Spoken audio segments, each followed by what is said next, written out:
Kembali lagi di Natal Investment ya teman-teman. Pada kesempatan kali ini saya akan menganalisa laporan keuangan emiten yang berhubungan dengan batu bara ya, Indika Energi. Ticker code-nya INDI. Oke, oh ya ini sudah saya kalikan kurs dalam pelaporan keuangan ya teman-teman. Jadi udah konsisten di rupiah. Gitu. Oke, tanpa berlama-lama lagi, mari kita bahas laporan keuangan kuartal pertamanya. Kasnya sendiri meningkat teman-teman dari 14,3 triliun ke 18,7 triliun. Aset lancarnya turun dari 33,3 triliun ke 31,2 triliun.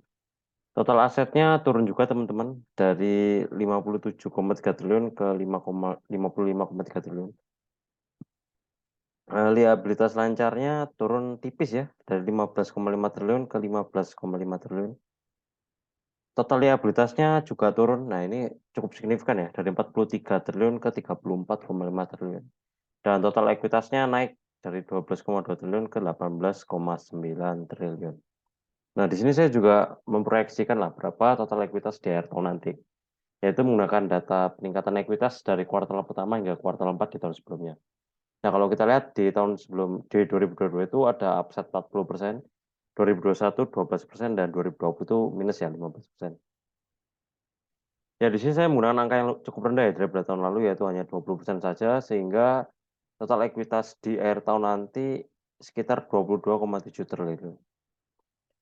Oke, kita masukin income statement-nya. Revenue-nya meningkat ya, 15% dari 11,9 triliun ke 13,7 triliun.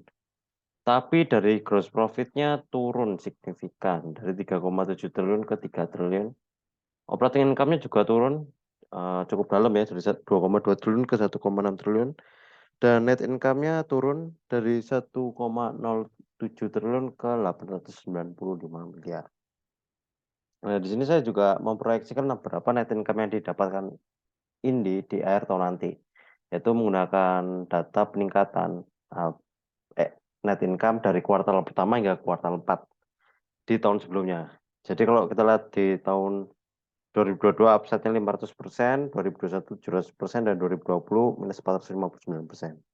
Nah, di sini saya menggunakan ya angka yang cukup rendah ya daripada 2 tahun lalu ya, hanya 300% saja, sehingga net income-nya diperkirakan di angka 3,5 triliun. Dan jika laba tahun ini laba kuartal ini disetahunkan, jadi 3,5 triliun juga. Nah, kalau kita lihat sedikit lah di income statement ini, dari upside-nya meningkat teman-teman, bagus. Dan secara CAGR ya bisa dibilang lumayan 9%. Tapi secara eh, bottom line-nya itu minus teman-teman. Nah, ini ada karena mungkin ada beban pajak ya, beban pajak batubara sekarang kan semakin membengkak ya, itu mengikis pendapatan juga. Dan juga biaya ini ya, beban-beban yang lain itu juga bisa turut berkontribusi dalam pengikisan revenue-nya ini sendiri. Gitu. Oke, kita masuk ke cash flow ya, cash flow statement teman-teman. Cash flow operation dari pelanggannya naik 11,2 triliun ke 14,4 triliun. Operasinya naik tipis dari 2,47 triliun ke 2,48 triliun. Investasinya turun ya dari minus 1,2 triliun ke minus 500 miliar ya, which is good ya, berarti lebih banyak melakukan pembelian aset tetap guna untuk meningkatkan produktivitas, itu juga bagus teman-teman. Dari pendananya sendiri minus ya 822 miliar, naik dari tahun sebelumnya itu positif teman-teman. Kalau kita lihat kan 690 miliar. Nah, which is good ya, berarti ini kemungkinan ini lebih banyak membayar utangnya daripada menambah utang baru. Oke, kita lihat rasio-rasionya teman-teman. Book value-nya naik 3.600 dan PBV-nya turun 0,67 ya, hampir setengah ya, 0,5 ya. Revenue per share-nya 2.400, IPS-nya 171, dan tahunannya asumsi peningkatan 300% yang ini. Itu 687, gross profit-nya 20%, operating profit-nya 11%, dan net profit-nya 6%. Ya, kalau bisa dibilang untuk dari batu bara sendiri ya, jika kita melihat perusahaan batu bara itu yang gross profit-nya itu bisa 25-30%, masih biasa aja sih kinerja dari Indi, menurut saya sendiri ya. Kalau kita bandingkan dengan batu bara yang lain ya, seperti PTBA, Adaro atau BSSR itu lebih profitabilitasnya lebih gila lagi lah, atau lebih bisa dibilang lebih efisien lah.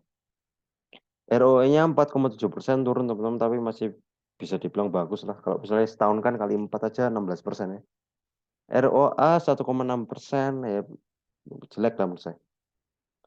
DAR-nya 1,8 menurut saya masih kurang ya, walaupun ada tren penurunan dari sini dari 3,1, 4, 3,5 dan turun drastis 1,8. Tapi menurut saya masih ya kurang aman lah. Ini berarti total liabilitasnya itu lebih besar daripada total ekuitas. Hampir 2 kali bahkan. Tapi nggak apa-apa, ini dalam tren penurunan. Kalau kita lihat di tahun sebelumnya itu ininya 12 triliun tapi liabilitasnya 40 triliun, hampir 4 kali. Ya nggak apa-apa kalau menurut saya ya. Kalau sudah terjadi tren pembaikan. Current rasionya 1,69, ini berarti total aset lancarnya lebih besar daripada liabilitas lancarnya ya teman-teman. 31 triliun, liabilitas lancar 18,5 triliun. Ya berarti kemungkinan besar ya kita analisa sederhana, kemungkinan utangnya itu lebih ke jangka panjang teman-teman. Kalau kita lihat dari current rasionya sendiri sudah masih bagus. Cash ratio-nya saja 1 teman-teman. Berarti ini total cash-nya ini bisa mengcover seluruh liabilitas lancarnya. Ini bisa dibilang bagus ya teman-teman. Ya berarti liabilitas jangka panjangnya yang banyak di Indi ini sendiri. PR-nya 14,2 untuk kuartal 1 ini, per tahunannya menggunakan asumsi yang 687, 3,5 dan selama 4 tahun terakhir itu hanya membagikan dividen di tahun buku 2022. Which is tahun buku kemarin ya. Di DPR 25%. Ya kalau misalnya kita bicara batu bara yang biasa dikenal dengan royal ya sama dividen, ini bisa dibilang agak kurang ya. Mungkin untuk menambah mungkin meningkatkan produktivitas juga bisa kasnya atau misalnya membayar utang juga bisa. Ya setiap manajemen punya caranya masing-masing lah mengelola perusahaannya. Oke, coba aja kita proyeksikan ya dengan IPS yang 687, 171 jadinya DPS-nya per lembar saham, yieldnya 7%. Oke. Oke, kita lihat dari asumsi nilai wajarnya ya. 15%, kita asumsikan 15%, ya jangan 15%, 10% aja ya. Ikutin CAGR top line-nya yang pendapatan ini. Yang IPS 687, IPS asumsinya jadi 755, dipotong asumsi inflasi 6%, jadi 710.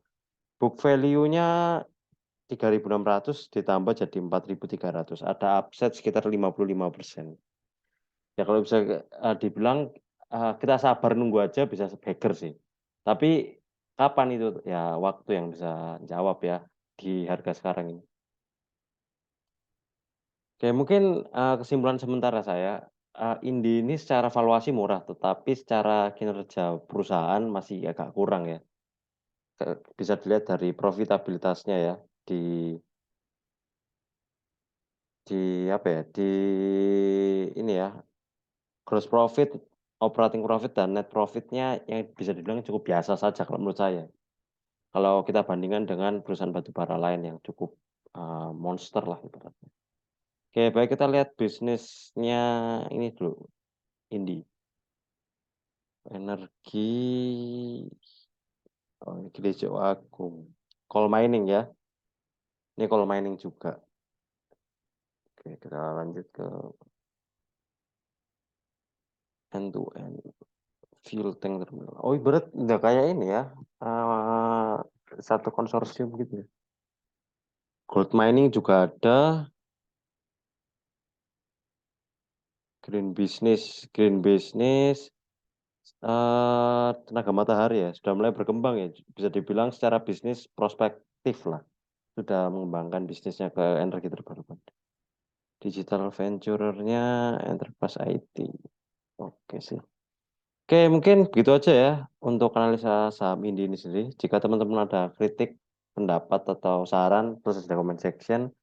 Kalau misalnya ada emiten yang menurut teman-teman menarik, tulis saja comment section. Kalau sempat saya akan bahas. Dan jangan lupa untuk like, comment, and subscribe. Terima kasih.